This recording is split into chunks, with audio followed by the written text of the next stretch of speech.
We don't serve your kind here, the store manager declares loudly as 82-year-old Frank Morrison stands at the checkout counter, his weathered hands trembling slightly while holding a single loaf of bread.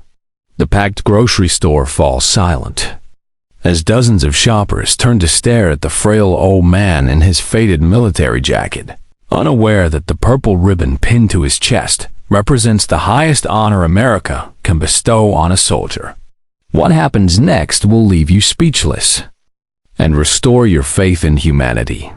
If stories like this move you, hit that subscribe button and let me know in the comments below what you think about how we treat our veterans. Your support helps me share more incredible stories of our forgotten heroes.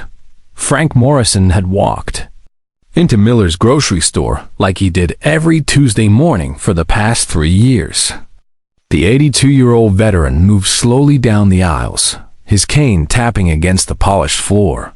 His gray hair was neatly combed, and his old military jacket hung loose on his thin frame. Most people didn't notice him. To them, he was just another elderly man trying to get by. But today was different. The trouble started when Frank reached for a loaf of bread on the top shelf. His arthritis made it hard to stretch that high, and the loaf slipped from his fingers, falling to the floor. A young store clerk named Derek rushed over, his face twisted with annoyance. "Your old hands can't even hold bread properly," Derek said loud enough for other customers to hear. "Maybe you should shop somewhere else if you can't handle simple tasks." Frank bent down slowly to pick up the bread, his knees creaking with each movement. He didn't say anything back. He had learned long ago that some battles weren't worth fighting, but Derek wasn't finished.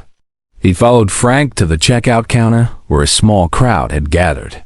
The store was busy with the morning rush, and people were getting impatient waiting in line. "Look at this guy," Derek announced to everyone around.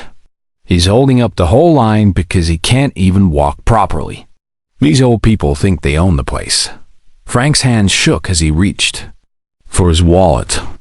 He had trouble counting the bills with his stiff fingers, and a few dollars fell to the floor.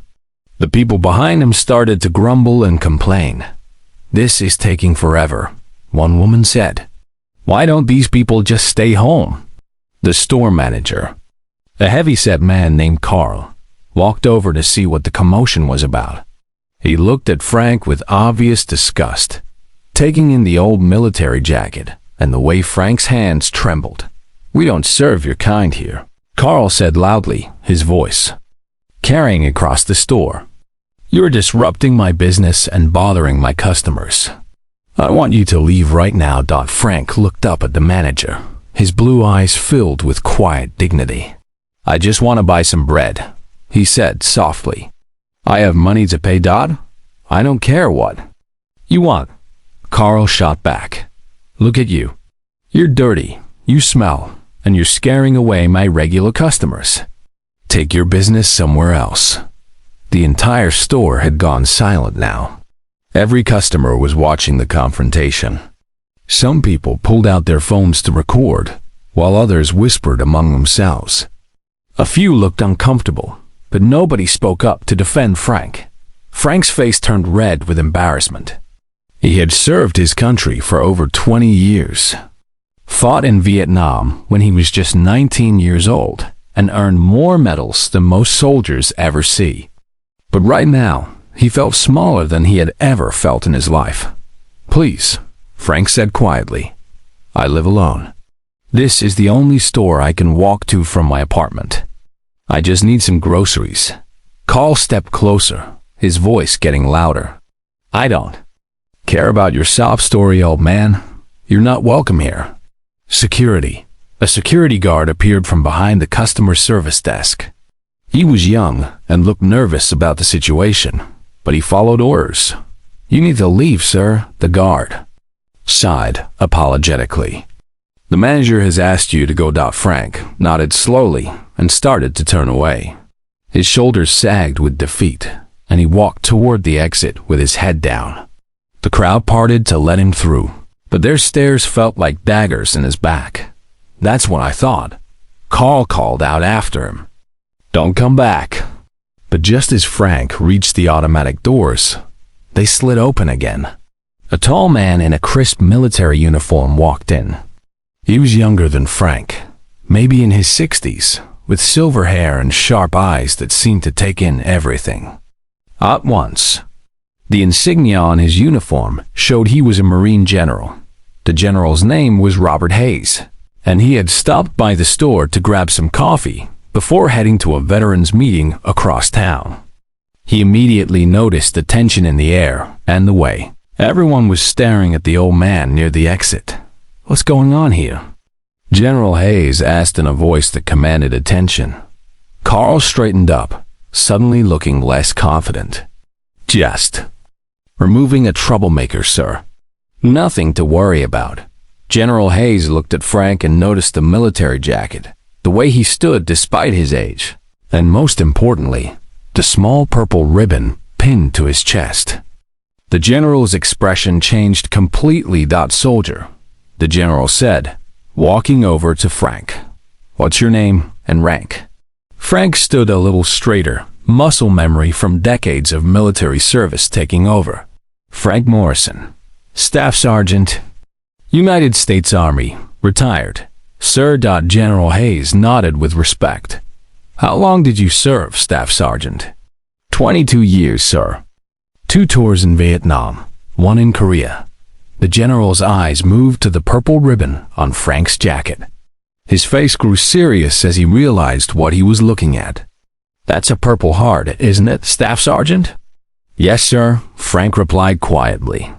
"Received it after taking shrapnel in Da Nang in 1968. The entire store was dead silent now. General Hayes turned to face the crowd, his voice carrying the authority of someone who had commanded thousands of soldiers. "Ladies and gentlemen," he announced, "this man standing before you is a hero. He served our country with honor for over 2 decades. He was wounded in combat defending the freedom that allows you to shop in this store today. And you just watched him get humiliated and thrown out for trying to buy bread." Carl tried to interrupt. "Sir, you don't understand. He was causing problems, and no, you don't understand." General Hayes cut him off sharply. "This man has earned more respect in 1 day of military service than you've earned in your entire life." The general turned back to Frank. "Staff Sergeant Morrison, I want you to get everything you need. Whatever you want from this store, it's on." And Frank's eyes filled with tears. "That's very kind of you, sir, but I don't need charity. I can pay for my own groceries. It's not charity, soldier. It's respect. And it's the least this country can do for someone who sacrificed so much for it." General Hayes then addressed the entire store again. "I want everyone here to remember this moment. This man didn't ask for special treatment. He didn't demand respect. He just wanted to buy bread like any other customer. But instead of treating him with the dignity he deserves, you stood by and watched him get humiliated." The crowd looked ashamed. Several people had tears in their eyes. A few started to applaud, and soon the entire store was clapping for Frank. But General Hayes wasn't finished. He walked directly to Carl, the store manager, who was now sweating and looking very nervous. "As for you," the general said coldly, "I want your name and your corporate headquarters contact information. This kind of treatment of our veterans is unacceptable, and I'm going to make sure your superiors know exactly what kind of manager you are." Carl stammered and tried to apologize, but General Hayes held up his hand. "Don't apologize to me. Apologize to Staff Sergeant Morrison. Get down on your knees and apologize to this hero." Carl looked around desperately, but there was no escape. The entire store was watching. Many people were still recording, and he knew his job was on the line. Slowly, he got down on his knees. In front of Frank. "I'm sorry, sir," Carl said, his voice barely audible. "I was wrong. I'm deeply sorry for the way I treated you." Frank looked down at the manager with compassion in his eyes. "We all make mistakes, son. The important thing is that we learn from them. General Hayes helped Frank gather his groceries, and they walked to the checkout counter together. The cashier, a young woman who had witnessed everything, refused to let Frank pay for anything. "It's on the house, sir," she said with tears in her eyes. "Thank you for your service." As they walked out of the store together, General Hayes asked Frank about his service. They talked about Vietnam, about the friends they had lost, and about the challenges of coming home to a country that didn't always appreciate what they had done. "You know, Staff Sergeant," General Hayes said as they reached Frank's apartment building, "I run a veterans support group. We meet every week to help each other out. Would you be interested in joining us?" Frank smiled for the first time all day. "I'd like that very much, sir." Within a week, the video of the incident had gone viral. Call was fired from his job, and the store's corporate office issued a public apology. They also implemented new training for all employees about treating customers with respect, especially veterans. Frank never had to worry about getting groceries again. Members of the Veterans Support Group took turns helping him, and the store's new manager made sure he always felt welcome. But the most important thing that came from that day was the friendship between Frank and General Hayes. They met regularly, sharing stories and supporting each other through the challenges of aging and dealing with the memories of war. Frank Morrison had spent most of his life being invisible, just another elderly man trying to get by. But on that Tuesday morning in Miller's grocery store, he was reminded that he was a hero. And sometimes, all it takes is one person willing to stand up and remind the world that our veterans deserve better than to be forgotten.